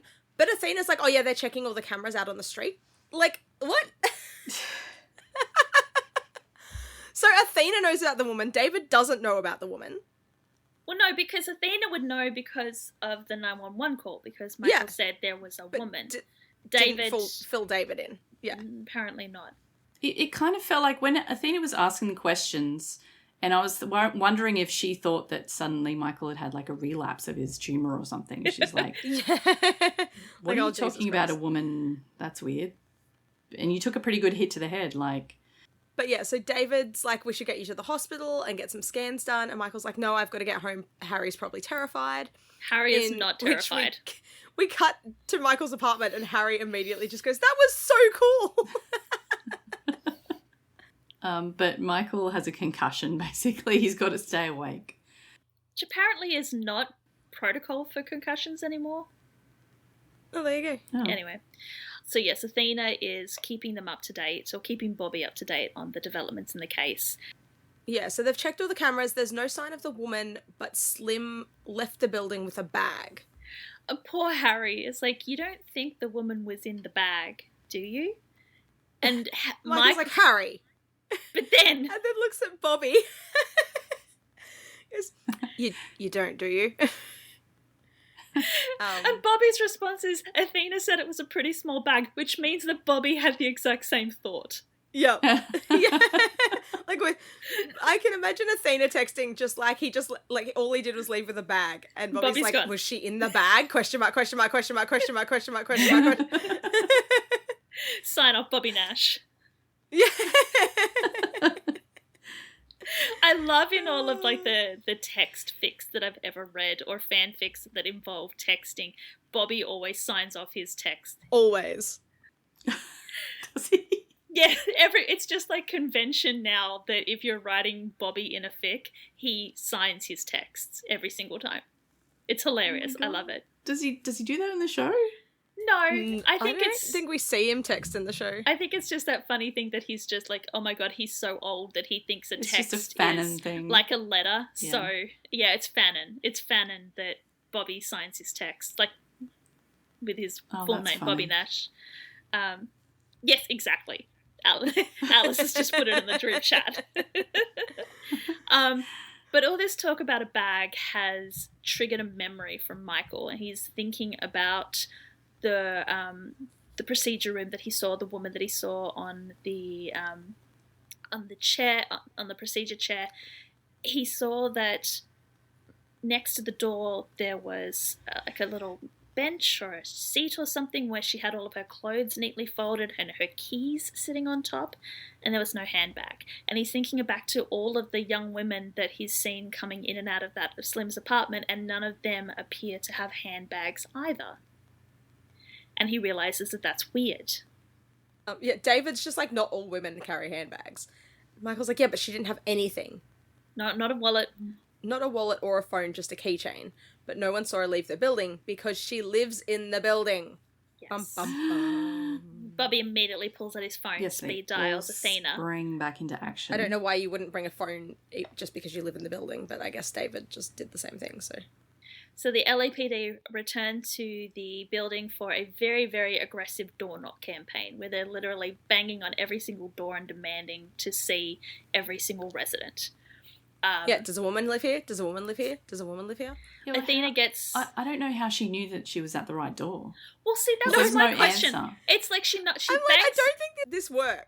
She bangs on the door three like this. times and no one answers within like the nanosecond that Athena gives her to answer. So she just assumes that this is the correct apartment. Not that, that person was at work or on vacation or like in or just another... in the toilets. Yeah. Oh, or asleep. Like... But no, it must be... I mean, yes, they could be asleep. There could be a reason that they're asleep. But yeah, no. In this case, it turns out to be correct. It turns out that is the woman because they... The other thing is, I don't know that anyone checked the door because they No, I immediately... don't even think they checked the Athena doorknob. grabs- They just battering ram Yeah, it. they used the battering ram and slammed it. And I'm going, did anybody think to, like, open the door? Because how did Slim put her back in her apartment and lock the door? Did he take her keys with him? And then they haven't even called for a paramedic. They've just brought David, Yes! who's a brain surgeon. Because if you're going to do a door knock campaign, of course you bring, like, your ex-husband's boyfriend along with you. That makes perfect sense. Like, yes, obviously he's, like, but he's not like, that's not, what? Just the liability of having him... Yeah. They couldn't wait for the actual paramedics to turn up. They But just then had to clearly. But get again, going. you don't take a civilian in. What if Slim had been there with a gun? Yeah. What if something had happened to David? What if David had misdiagnosed her? And yeah. Because all he does is just like put pressure on her wound. And even as he's doing that, we see one of the LAPD officers do the exact same thing. So LAPD would have had that without him. Yeah. And then he says, like, they need to get fluids into her and get her out of there. It's just like, where did the fluids come Like, from? Does David just bring them home? Like, after a heavy night drinking, he's just got some fluids to, like... Well, the paramedics do turn up and Finally. get her out of there. Yes. David knows somehow that she's 26 years old and has lost a litre of blood. Oh, wow. Just being in Athena's presence has given him that magical... Maybe Athena needs to go with him to the hospispl and just... I was going to say it was because he hung out with Bobby. Bobby's just like, have you learnt yet how to diagnose people? Could you imagine how much time David would save if he could just walk up to somebody in the hospital and go, oh yeah, this is what's wrong with you? Yeah. Have a brain tumour. Yes. So the woman gets handed off to the ambulance. Athena comes out of the apartment and she's on the phone, and I assumed that she was trying to call Bobby to update him. But no, Bobby's running down the footpath to her. She doesn't put the phone down. And they sort of come together, and then both of them look up. and I realise that Athena's calling Michael. And so they're standing there on the footpath looking up at the apartment on the phone with Michael to let him know that they got her. But Michael knows that because he's been watching through the telescope the entire time. So he literally just answers the phone with, "You got her." And Athena's like, "We got her." Yes, we know you got her. Oh, freaking. What an insane it's so dumb, but storyline. it's so funny. I know. It's just nuts. Funnily enough, this was not the storyline I thought it was. Oh. So yeah, I was like, how are they going to fit all this into the episode? Yeah, it turns out it's a totally different episode. Oh. Completely different storyline. I mean, yeah, totally different. Now that we've kind of, got our little magnifying glass out and really looked at it, this storyline does not make sense or hold up. But it's still, I love it. It's totally ridiculous. I but love it's it so funny. much just because of the Bobby, Michael, David dynamic. Because they are just Yes. so... It's great. Bobby and Michael together are always... Like, we know that they're besties, but they're just like, they take their bestieism in this scene to the next level. And it's so much fun. Like, so Bobby at work is like calm, controlled, fire captain. Yes. He's doing great. The second he gets with Michael, they have a collective brain cell that then Yeah, like, David I think- also gets rid of. Like some people, like, they have other people who, like, talk them down and say, look, you've got a crazy idea, but let's not do that. But other people, you get together and just fan each other's fire, and like the whole thing just becomes more and more insane. That is absolutely these two. Yeah, like that's every single time. Like, we think that it's just Buck and Eddie who are chaotic together. No, like it's just these idiot best friend boys. Like, yeah. And then poor old David's just along for the ride, going like, I guess. There needs to be a grown why can up. I feel the brain cells slipping away? Like, well, I mean, he went along with the whole thing. exactly. Luckily for him, it turned out to actually be someone doing something illegal. Like, imagine if it had just been like, I don't know, he was cutting up some really bloody meat or something, and I don't know what all people coming to his door would be, but If people saw all the raw meat in my trash, they'd probably also be concerned. I swear I'm just feeding my dog. Yes. But, it turned out to be a hero act in the end, I guess. But, I don't know, bizarre, insane storyline, but very, very entertaining. Unfortunately, we do have to go back to the Wilson household, apparently, to continue that storyline. We don't get to finish this one yet. Where it's later that night, I'm guessing they have kicked Tony out. Athena is obviously left because she's had to go deal with her idiot ex-husband and her idiot current husband and her idiot ex-husband's she missed out boyfriend. on dessert. She probably didn't even get her coffee when she got the phone call. So Hen is putting away the dishes very, very angrily. She's taking out her anger at her mother on the coffee mugs. Karen's like, pretty sure it's not the mug's fault.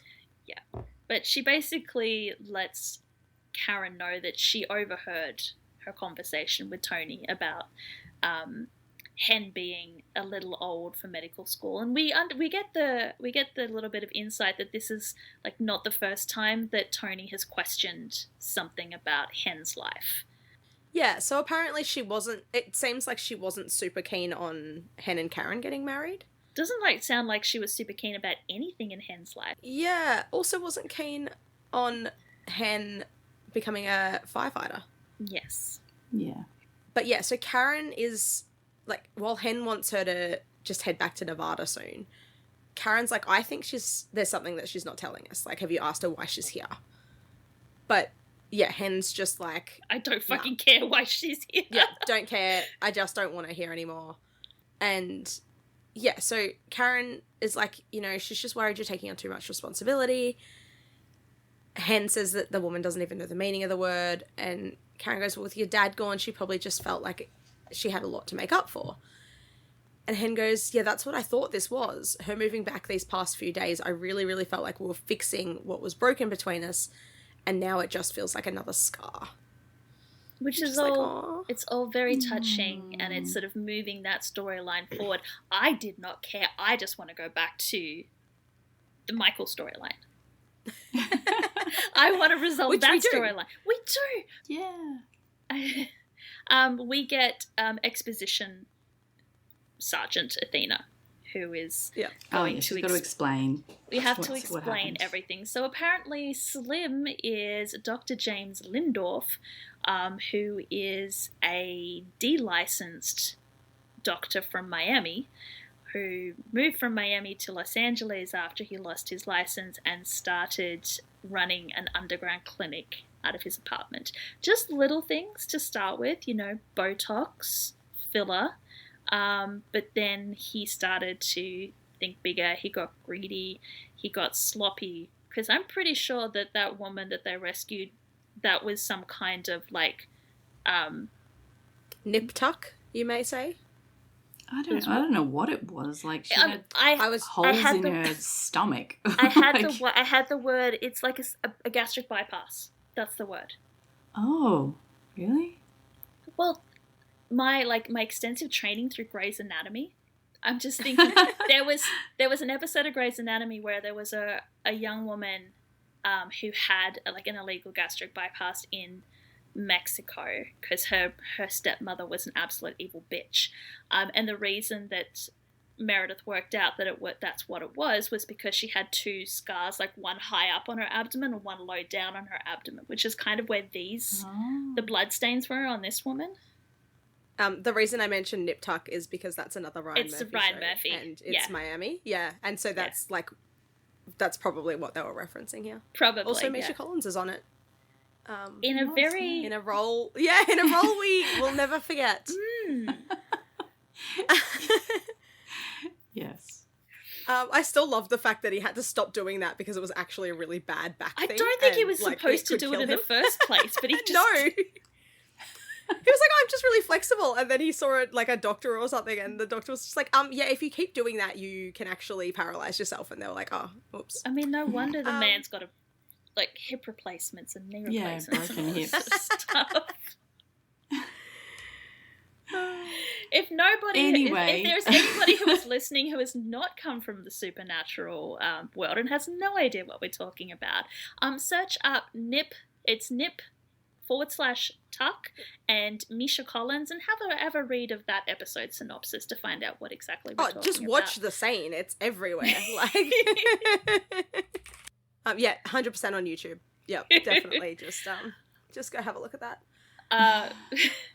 So while you are searching up what Misha was up to on that particular in Miami episode, Athena, having successfully delivered her exposition, notices that there are some blueprints on Michael's desk, and it looks like he's been doing some more designs, which Athena thinks, is the HOA president, starting to approve some more works to his own apartment, but no. Yeah, did he improve a new balcony? No. David's friend is trying to convert the garage into a grandmother's suite, and the city is getting pushback, so Michael has agreed to pitch in to see if he can help. And David's like, it was either that or become a full-time amateur detective. So clearly, David's sent an SOS to his friends and been like, please, someone needs someone to give Michael some work to do, please. Yeah. And Athena's like, let me be clear, I do not want to work with you again. Michael's like, that's cold. But then David's like, oh, you sure? I feel like he enjoyed it. He enjoyed it just a little bit. Oh, he definitely enjoyed it, yeah. Unfortunately, that is the end of that storyline, to my dismay. And we do have to go back to the Wilsons, where Hen is searching for her phone because her phone is ringing and she can't find it. The kids have put it somewhere. It's in a basket under some crap. And she finds it just in time to miss the call, which is from Karen, who literally just walks through the door just as Hen picks up the phone. Yeah, I'm not sure why she's calling I don't know why her. she couldn't wait 10 seconds. But yes. Or why she couldn't. Anyway, so Karen was calling to ask if Hen had spoken to her mother. Hen says no, not from the other night, because they saw Tony down at the park. Karen has taken the kids to the park and they saw Tony. And Hen's like, what do you mean you saw Tony? Danny's like, we wanted to go say hi, but she was sleeping and Mum said not to bother her, which, alarm bells are going off. What do you mean she was sleeping at the park? By the park. Yeah. And it turns out that, cute little Airbnb that Tony was renting was just actually her car. And she's been living out of her car since God knows how long she's been in LA. Because pandemic hit, nobody's going to Vegas anymore. They don't need as many dealers on the floor, and Tony being older, she lost her job on the floor, and then not being able to pay her rent, she got evicted from her apartment. So that's why she came to LA. I'm sure part of it was to connect with her daughter. It was also because she was jobless and homeless. And at 64, it's hard to fix either of those things. But also, because she didn't have anyone else. Yeah. Yeah, that's hard. And she didn't tell Hen to start with, partially because there was never a good opportunity.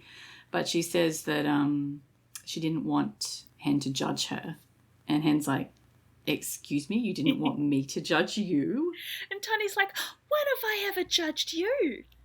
Hen's such a mum thing. Like, do you want that list in chronological order or order of importance? Yeah.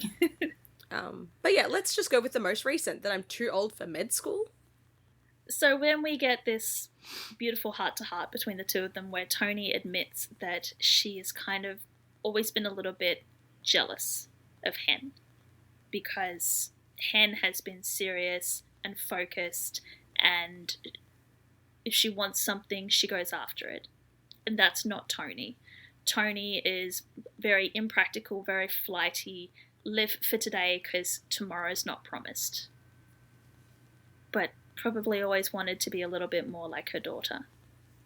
But she shares that by, judging the fuck out of her daughter. Snarky comments.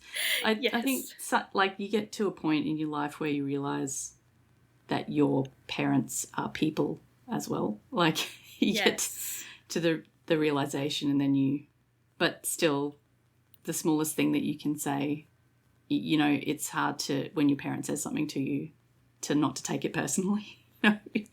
Like, I don't know, it's so hard, that parent-child kind of communication. It doesn't always work as well as it should, no matter who it is. But anyway, they do have a very beautiful conversation. I love this part. So, Hen says that, her father wasn't always there, but her mum was. And Tony says that she tried, she didn't always succeed, but she really did try. And Hen launches into this story, which I just love this part. She's like, remember that time I was about 9 years old and I told you I didn't feel like going to school? And you said you don't have to go to school, but you have to learn something every day. So we went to the library, and then we went to the park for a picnic. And Tony says she remembers that Hen read 3 books that day, all because that little Forrester girl was picking on you. Hen's like, how did you know that? I didn't tell you. Tony's just like, I'm your mother. Of course I knew. Yeah. So, not gonna lie, I was very distracted in this scene because Aisha just looks so good. Yes.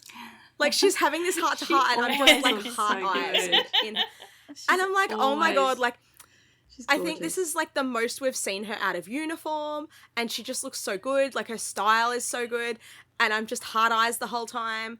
And then, like, I tuned back in for the the library story. So, not gonna lie, I have no idea what the fuck they were talking about at the start. But yeah, Aisha looks amazing. 10 out of 10 to her stylist. 10 out of 10 to her face. Yes. Could just watch that scene over and over because she's looking good. Yep. I don't think it matters what she's wearing. She always looks amazing, Aisha. Yes, she does. Oh, she does. But, like, it's just the fact that she's not in her normal uniform as well. Yeah. Like, she's all, like, blinged up and, like, looks amazing, and she's having this heart-to-heart and doing, like, acting a little heart out, and I'm just like, yes, my queen. So from there, we get Hen giving us the closing monologue or voiceover for the episode with the moral of the story, which is all about neighbours. She says that our neighbours are often our best teachers. They teach us to find joy in turbulent times. Sometimes they're where we learn compassion and empathy, and being a good neighbor means mastering the arts of selflessness and compromise. And through this entire sort of voiceover, we're getting cuts of all of the different neighbors that we have met through this episode. So we go back to Mother Plague, thankfully rat poison free, continuing to rock out in their garage. We see Maddie in pretty much her only, like, 3 appearances in this episode. Her final appearance where she and Chim are going door to door and handing out their gift baskets. Yeah. We see Michael working on some more of his blueprints and David being a supportive boyfriend. Thankful that he's not using the telescope to spy on his neighbours anymore. And we check in with Joe and Don, where Joe is rebuilding the giant boat playset, thankfully 3 feet from the property line, which Don looks incredibly upset about. Yeah, he's got his tape measure. But it's definitely far enough away. Yes, it is definitely. He cannot complain. It is that magical 3 feet from the boundary line, even if it is in the front yard again. Yeah. And then we return to the Wilson family in time for Hen's final line, which is, our neighbours help us define and redefine our concept of family. And it is, Tony is officially moving in with Hen and Karen. Yeah, and Denny and Nia are happy about it. I don't know where she's going to sleep. How big is their house? Yeah. I don't know. Maybe the kids are going to have to share a room again now. Or, for the first time. I don't think they're allowed. Like, I'm pretty sure a condition of foster parenting is that the kid has to have their own room, or at least a room shared with like the same gendered child, like sibling. Yeah. Maybe she's going to sleep on the couch. I don't know. I mean, you've got Karen, who is a rocket scientist, like literally a rocket scientist, and Hen, who is a paramedic. And, like, both of those, I assume, make good money. Maybe they do have, like, a massive, massive bedrooms. Like, 4 or 5 bedroom house. They've got this 5-bedroom house with with 1 child, which is why they're like, yes, we need to have more children. The house is too empty. Maybe now that they got all the Christmas presents out of it, like, Grammy's going to live up in the attic. Yeah.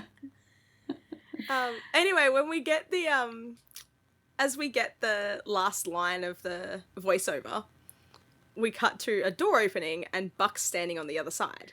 It's Veronica's apartment, which is literally just Buck's apartment. It's so just Buck's apartment.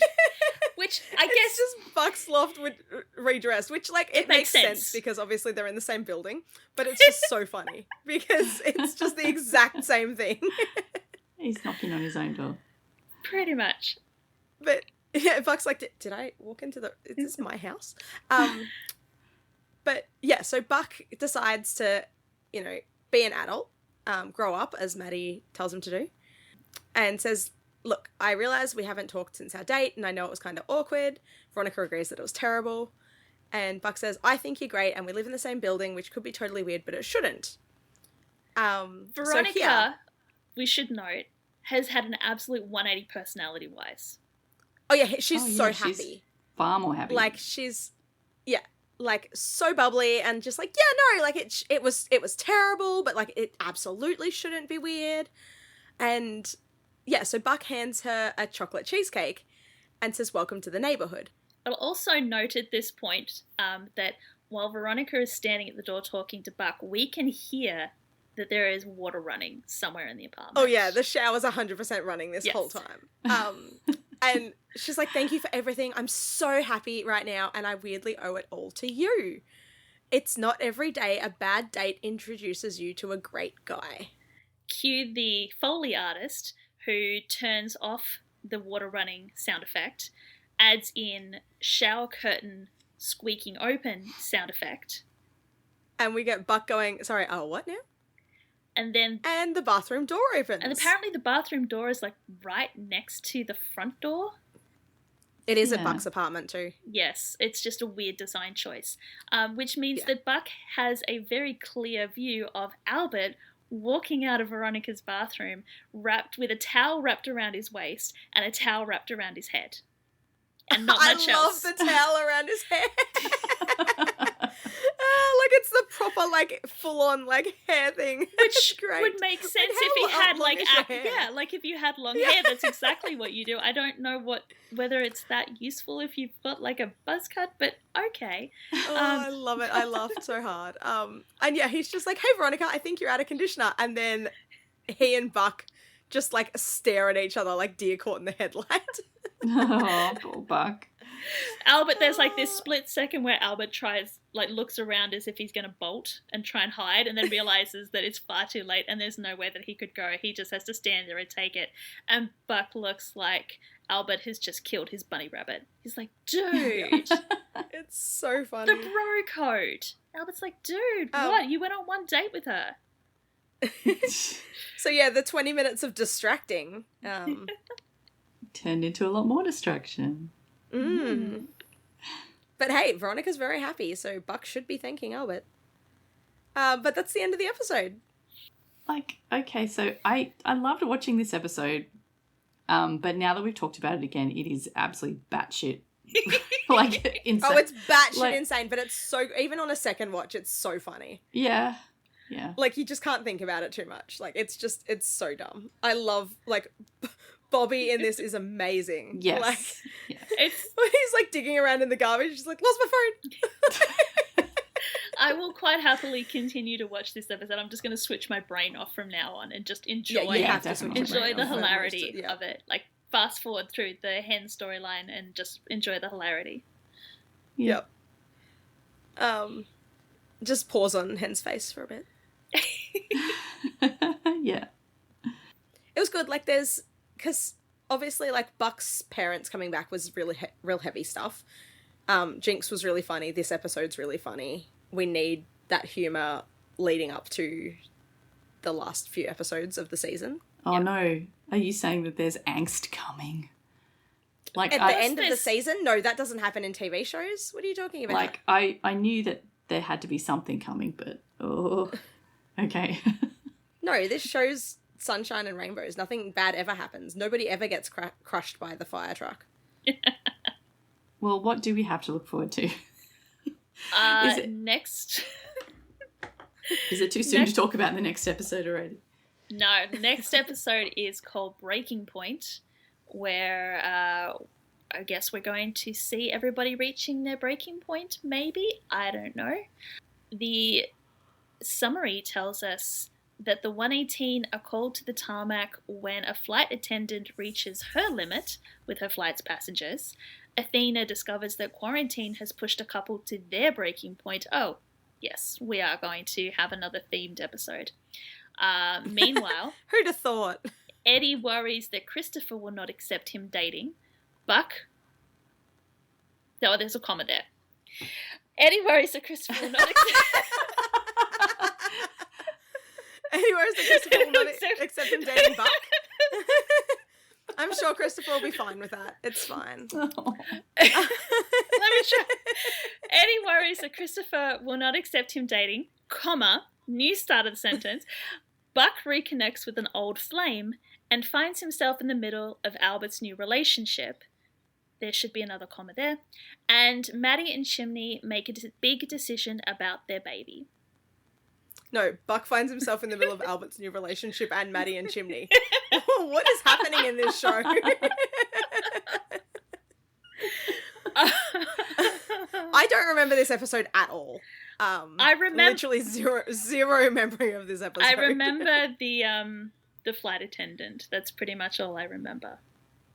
Yeah. Triggers for this, apart from potential menage a trois, include. Fuck, that's your sister. No. I mean, he's already tried to get in the shower with her once. He thought it was Eddie this time. Triggers for this episode include claustrophobia, specifically being sealed behind a... I don't remember that. Being sealed behind a wall. I remember none of this. Domestic violence, there is no specifics on that. The foster care system, which I'm pretty sure just means near. Minor gore for a champagne cork embedded in a man's neck. Ooh. And needles, specifically people being vaccinated. It was a really good, bridging episode. Yeah. Nice and lighthearted. Like it could have... Okay, without knowing what happens in the rest of the season, it feels like it could have gone anywhere in the season. Like there was nothing in it that was particularly relating to any long storylines. Actually, okay, so I guess Hen's mum had to arrive at some point. She's hanging around for a bit, so at least. But yeah, okay. Maybe I won't make that comment until I've seen some more episodes. I'm just thinking, and I don't really... No, she's around. She's I don't around, know about but the rest it's of the not but like she's around. it's not a significant, like it doesn't kick off a particularly important story arc. It's just more like, oh, we need to do something with Hen that's not giving her a child or having her cheat. So let's bring back a family member, and we've already done the dead dad, so that leaves the mother. Oh my goodness. All right, well, please do let us know what you thought of this episode. Did you think it was as crazy as we did? Tell us your thoughts on the chaos trio in Michael's apartment. Athena's husbands and her husband's boyfriend. Athena's chaos men. You can leave us a comment on thatweewoo.com or in Spotify or on social media, wherever you would like to leave us a comment, please do. And our website also has lots of ways that you can subscribe to the podcast and follow us and let you know when we post new episodes, because occasionally they might be far between at the moment. But hopefully we're back on track at the moment. We'll see. Hopefully, we've only got a few episodes in this season to go, so soon we'll need everyone to start sending us some feedback for the whole season. So if you have feedback already for season 4. You can let us know. It seems so weird to be asking for it in episode 7. But it's just a short season. Like, we're halfway through. Yeah.